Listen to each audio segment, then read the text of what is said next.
High friends, welcome back to my channel cooking corner. আশা করি আপনারা সবাই ভালো আছেন এবং সুস্থ আছেন।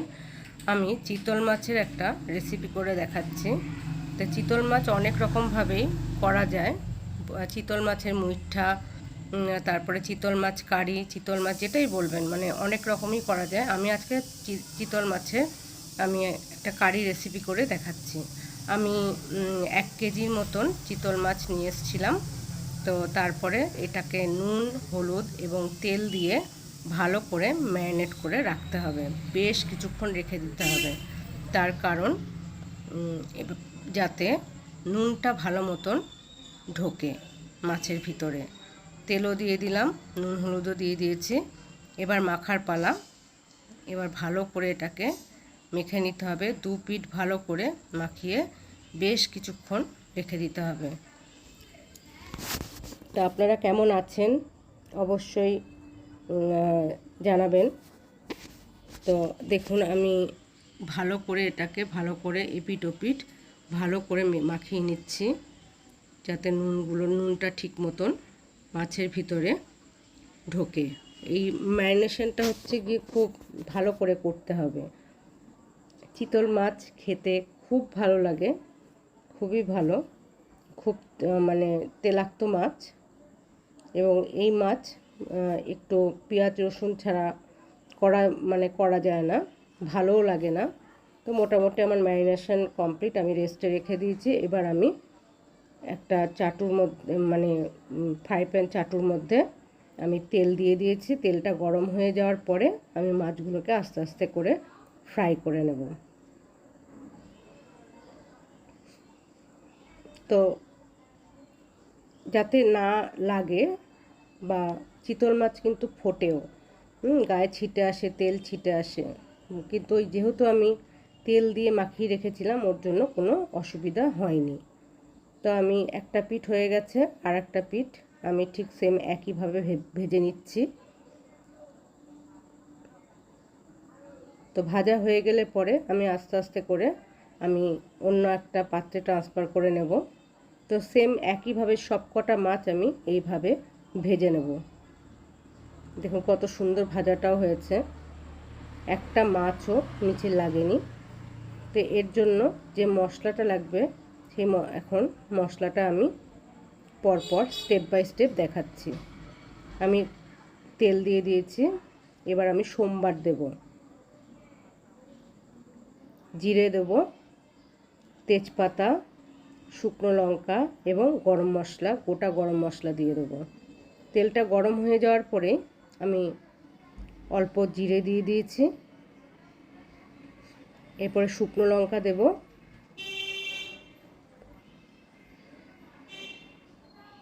শুকনো লঙ্কা দেওয়ার পরে তারপরে দেব হচ্ছে গিয়ে আমি গোটা গোটা গরম মশলা দিয়ে দেব।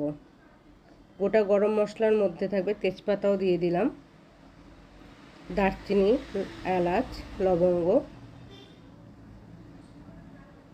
এগুলো আমি দিয়ে দিচ্ছি। দিয়ে ভালো করে এটাকে নাড়াচাড়া করতে হবে খুব ভালো করে। যখন এটা ভাজা ভাজা হয়ে যাবে, তখনই যা যা মশলা লাগবে আমি স্টেপ বাই স্টেপ দিয়ে দেবো। এরপরে ভাজা ভাজা মতন হয়ে গেছে, তা আমি দেব এবার পেঁয়াজ বাটা। পেঁয়াজ বাটাটা দেওয়ার পরে তারপরে আদা রসুনের পেস্টটাও দিয়ে দেবো। আদা রসুনের পেস্ট দিয়ে দিলাম।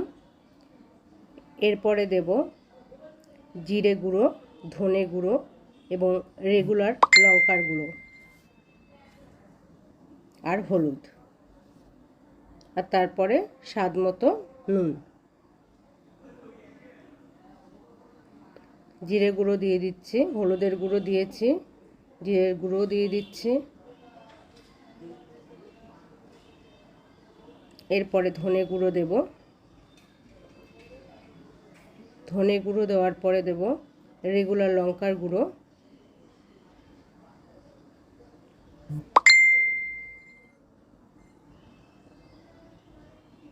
তারপরে দেব কাশ্মীরি লঙ্কার গুঁড়ো।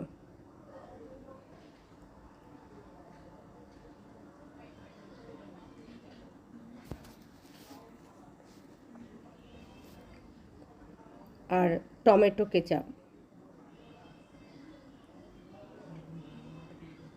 এগুলো দিয়ে ভালো করে এই মশলাটাকে খুব ভালো করে কষাতে হবে, যাতে এর থেকে কোনো রকম কাঁচা গন্ধ না থাকে।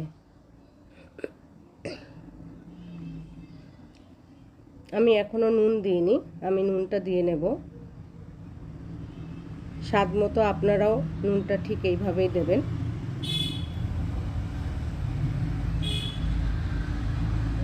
তো অনেক আওয়াজ হচ্ছে, প্লিজ কিছু মনে করবেন না।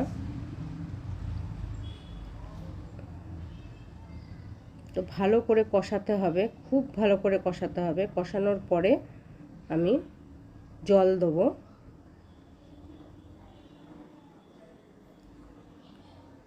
এই কষানো হয়ে গেলে পরেই মাছ রান্না কমপ্লিট।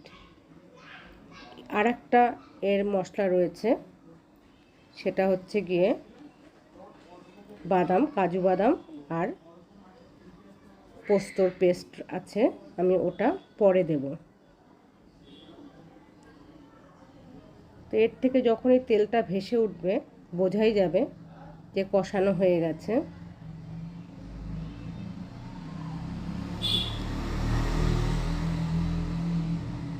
প্রচুর গাড়ি যাচ্ছে, কিছু করার নেই। মাছগুলো ভাজা হয়ে গেছে, দেখুন খুব সুন্দরভাবে মাছগুলো ভেজে নিয়েছি। মশলাটা কষাচ্ছি, খুব ভালো করে কষানো হয়েছে এবং খুব ভালো করেই কষাতে হবে, তা না হলে কাঁচা গন্ধ বেরোবে।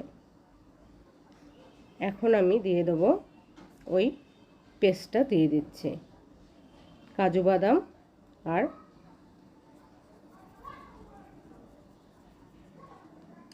পোস্তর পেস্ট আমি দিয়ে দিলাম। দিয়ে ভালো করে মিশিয়ে নিতে হবে এটাকে। খেতে খুব টেস্ট হয়।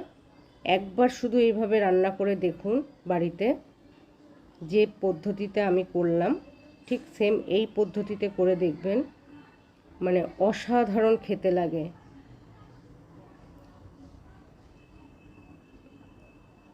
ভালো করে মিশিয়ে নিলাম।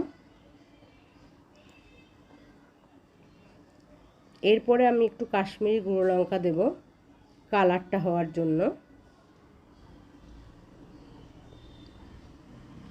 গ্রেভিটা কত সুন্দর হয়েছে, মানে একদম স্মুথ হয়েছে।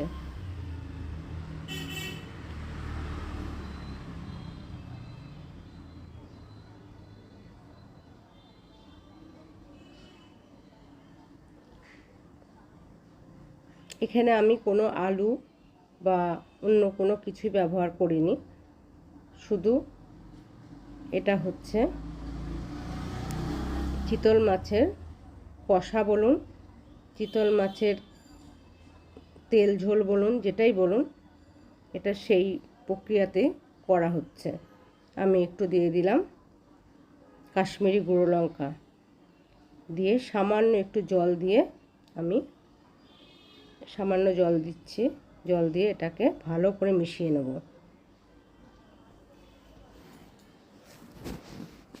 এই কাশ্মীরি গুঁড়ো লঙ্কা আমি তখনও দিয়েছি, কিন্তু বেশি দিইনি।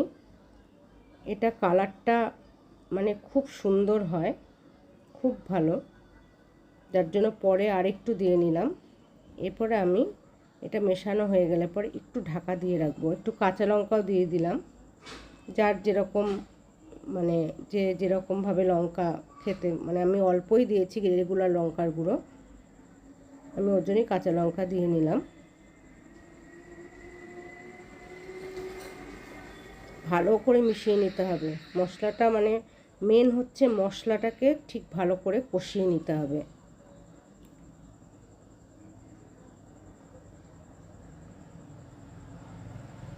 বারবার নাড়তে হচ্ছে, তার কারণ হচ্ছে যে আমি এখানে পোস্ত আর কাজু বাদামের পেস্টটা দিয়েছি বলে। তা আমি সামান্য একটু জল দিয়ে এবার ঢেকে দেব। ভালো করে মিশিয়ে নিচ্ছি।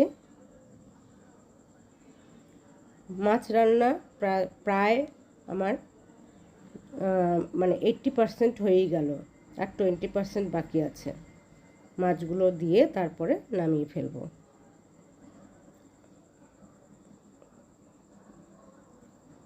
এরপরে আমি একটু ঢাকা দিয়ে রাখবো কিছুক্ষণের জন্য। তারপর ঢাকনাটা খুলে দেখব, দেখুন কত সুন্দর হয়েছে গ্রেভিটা।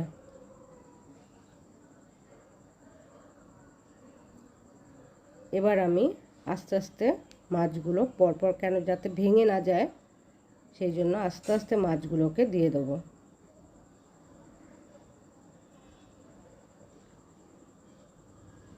মাছের পিসগুলো অনেক বড় বড়।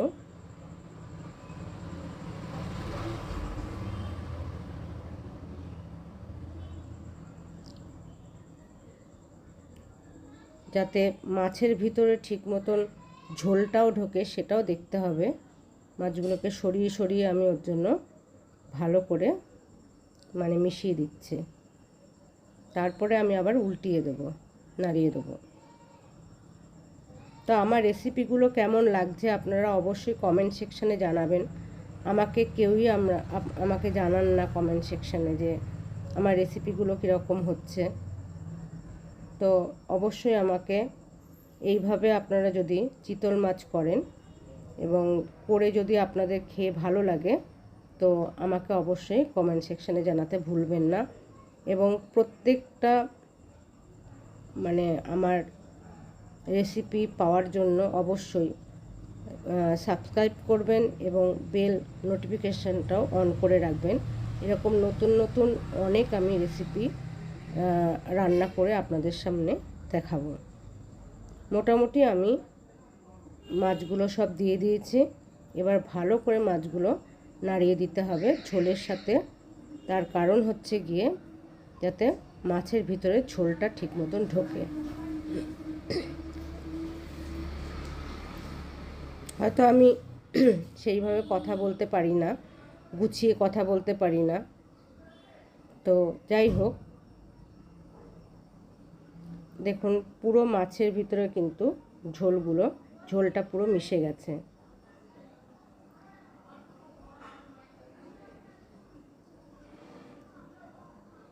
মাছ রান্না আমার পুরো ফুল কমপ্লিট। যদি আমার রেসিপিটা ভালো লাগে অবশ্যই লাইক, কমেন্ট, শেয়ার, সাবস্ক্রাইব অবশ্যই করবেন। ধন্যবাদ।